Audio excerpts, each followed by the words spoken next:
আজ 10ই এপ্রিল। এই 10ই এপ্রিলের পিছনে এক ইতিহাস লুকিয়ে রয়েছে। কিসের সেই ইতিহাস? এই ইতিহাসের সঙ্গে হয়তো যারা বর্তমান সময়ের ছাত্রছাত্রী তারা খুব কমই হয়তো জানে। তার কারণ স্বাভাবিকভাবেই এই ঘটনাটা 10ই এপ্রিল 2013 সালে, এবং এই 2013 সালের 10ই এপ্রিল যে দিনটাকে কালা দিবস হিসাবে বা একটা প্রতিবাদের দিন হিসাবে অনেকে তার পরবর্তীকালে পালন করে। কেন পালন করে? আমরা জানি 2013 সালের 2 এপ্রিল ছাত্র সংসদ নির্বাচনের দাবিতে আন্দোলন করতে গিয়ে এসএফআই এর রাজ্য কমিটির সদস্য সুদীপ্ত গুপ্ত শহীদের মৃত্যুবরণ করে। এবং সুদীপ্ত গুপ্তর খুন হওয়ার পিছনে অন্যতম কারণ কিন্তু এটাই যে সুদীপ্ত গুপ্ত স্বাধীনতা, গণতন্ত্র, সমাজতন্ত্রের পতাকা নিয়ে রাজনীতি করত। সুদীপ্ত গুপ্ত যদি ধরা পড়ার পর বলতো যে না, আমি আর এসএফআই করি না, আমি স্বাধীনতা, গণতন্ত্র, সমাজতন্ত্রের পতাকার বাহক নই, আমিও ধান্দাবাজি করি, যেটা এখনকার দিনে অনেক ধান্দাবাজিরা অনেক কথা বলে বেড়ায়, মানে কলেজ লাইফে ধান্দাবাজি করে নিই, তারপর তারা পরবর্তীকালে গিয়ে সব বড় বড় জায়গায় চলে গিয়ে নিজের আখের গুছিয়ে নেয়। সুদীপ্ত গুপ্ত যদি সেদিন সেরকম কথা বলতো তাহলে সুদীপ্ত গুপ্তকে কিন্তু খুন হতে হতো। সুদীপ্ত গুপ্তকে খুন হতে হলো এই কারণে, কারণ সুদীপ্ত গুপ্ত যে রাজনীতিতে বিশ্বাস করে, যে মতাদর্শে বিশ্বাস করে, সেই রাজনীতির সঙ্গে এক চুলও আপোষ করেনি। তাই কিছুদিন ধরেই বা কিছু সময় ধরে শুনছি বেশ কিছু ধান্দাবাজ লোক, ধান্দাবাজি এসব অরাজনীতি কথা যারা বলে বেড়ায়, তারা নাকি এসব মানে 10ই এপ্রিল এবং এই তৎকালীন সময়ের ঘটনা নিয়ে একটা ভুল ব্যাখ্যা দেওয়ার চেষ্টা করছে, যে কারণে এই ভিডিও তৈরি করছি। দেখুন, 10ই এপ্রিল 2013 সালের ঘটনা।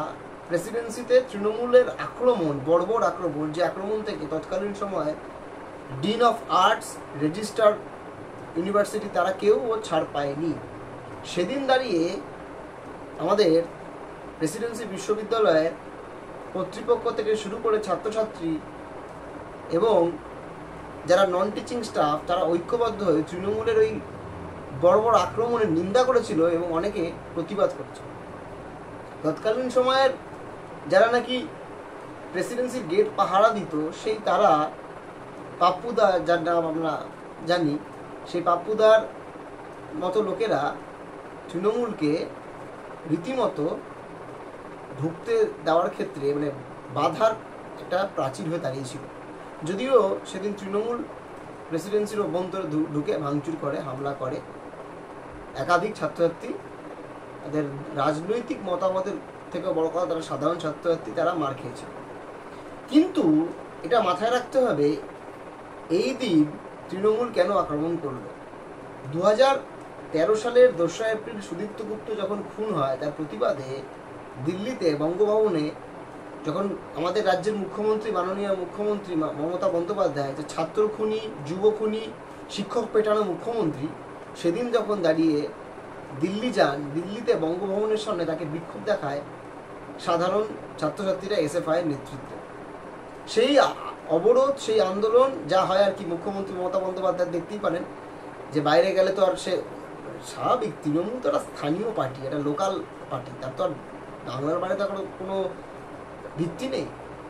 এবং বিক্ষোভের জেরে জেরের পর আমরা দেখি পশ্চিমবঙ্গে প্রায় 1,500 পার্টি অফিস, বামপন্থী পার্টি অফিস, সিপিএমের পার্টি অফিস, অন্যান্য বাম গণতান্ত্রিক আন্দোলনের পার্টি অফিস পুড়িয়ে দেয় তৃণমূলের বর্বর ভৈরব বাহিনী। এবং তার পরবর্তীকালে প্রেসিডেন্সিতে আক্রমণ করা হয়। কারণ কি? কারণ প্রেসিডেন্সি বিশ্ববিদ্যালয় বাম রাজনীতির আতুর ঘর হিসেবে সারা ভারত বলে নয়, সারা পৃথিবীর কাছে প্রচলিত। এবং এই বাম আতুর ঘরে এসব ধান্দাবাজি হয় না। যারা এখন ধান্দাবাজির কথা বলছে, অরাজনীতির কথা বলছে, এসব পাতি ধান্দাবাজ লোকেরা। এরা হচ্ছে তৃণমূলের থেকে টাকা পাওয়া লোক।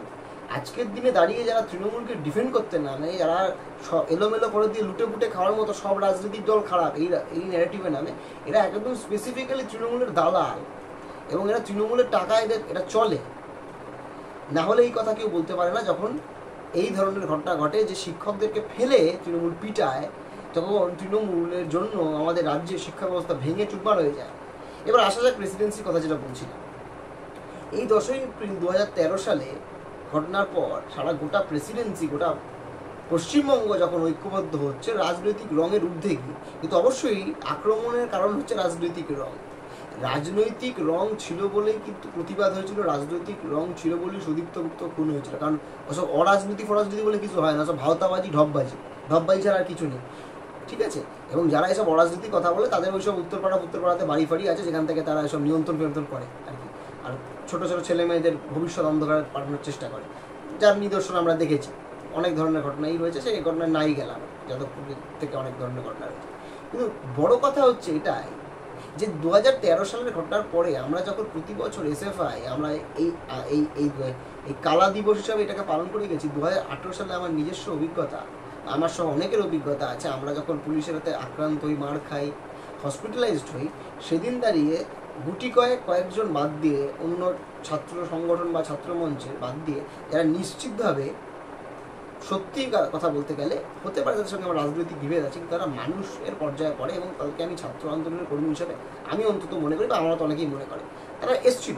কিন্তু আক্ষরিক অর্থে সামগ্রিক যেই ফোর্সে যারা এখন এইসব ছেলে মেয়েদেরকে ভুলভাল তথ্য দেওয়ার চেষ্টা করছে, তাদের যারা বাপ ঠাকুর দ্বারা বা তাদের যারা পূর্বসূরীরা, মানে রাজনৈতিকভাবে বাই বার্থ বলছি না, অর্থাৎ ওই স্বাধীন মঞ্চ যারা লোকেরা, অধিকাংশ, কয়েকজন বাদ দিয়ে আবারও বললাম, তারা সেদিনকে কিন্তু ছিল না যখন পুলিশ এই আক্রমণটা করলো, লাঠি চালালো, মারধর করলো।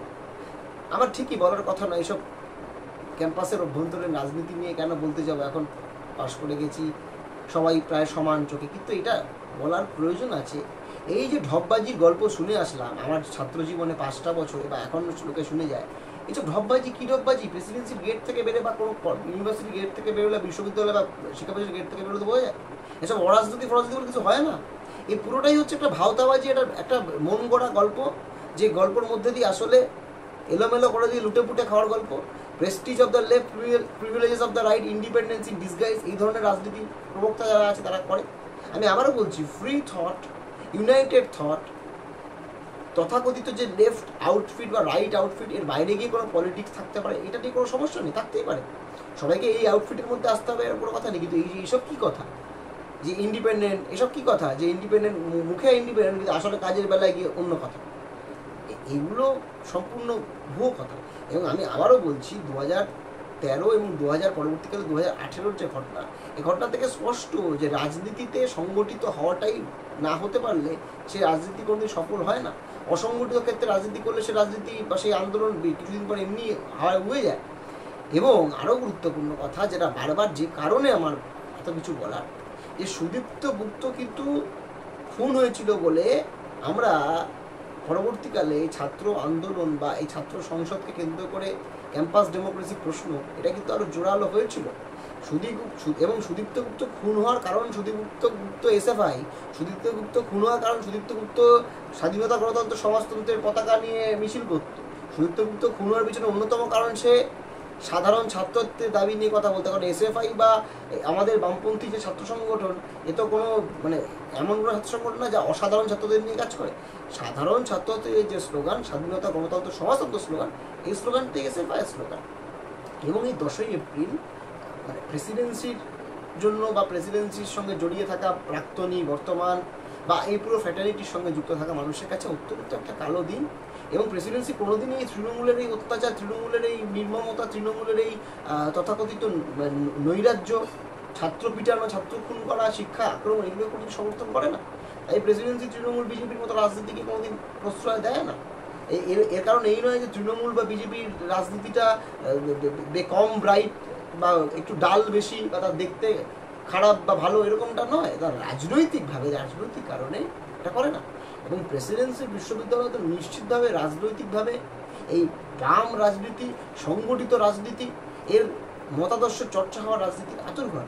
তার মানে এই নয় যে প্রেসিডেন্সি বিশ্ববিদ্যালয় বা এই ক্যাম্পাস কোনোদিন কিছু এটাকে এভাবে চাপিয়ে দেয় না যে এর বাইরে তুমি ভাবতে পারবে না। নিশ্চিতভাবে ভাবতে পারবে, কিন্তু তোমার ভাবনাটা তুমি 100 বার ক্রিটিসাইজ করতে পারো এই তথাকথিত এক্সিস্টিং যে অর্গানাইজড লেফট আউটফিট রয়েছে, কিন্তু তার মানে তুমি কখনোই এটা বলতে পারো না, মানে যেটা আমি অন্তত জেনে এসেছি বা আমার অনেক জেনে এসছে, এই যে তথাকথিত ঢপবাজি বা অরাজনৈতিকভাবে রাজনৈতিক হয়, এ তো পুরো ঢপবাজি কথা। এই ঢপবাজির বিরুদ্ধে সাধারণ ছাত্রদের গর্জে উঠতে হবে। এবং এইসব ঢপবাজরা, এইসব এলিট লোকেরা যারা তথাকথিত মানে গ্রামের মফস্বলের মানুষকে মানুষ বলে মনে করে না, এবং প্রেসিডেন্সি বিশ্ববিদ্যালয়কে মনে করে যে মানে নিশ্চিত একটা এলিট জায়গা, যে যার মধ্যে ছেলেমেয়েরা তথাকথিত কিছু শহুরে, কিছু মানে আপার স্টেটা থেকে আসা ছেলে মেয়েদের জায়গা, এটা নিশ্চিতভাবে কখনো হতে পারে না।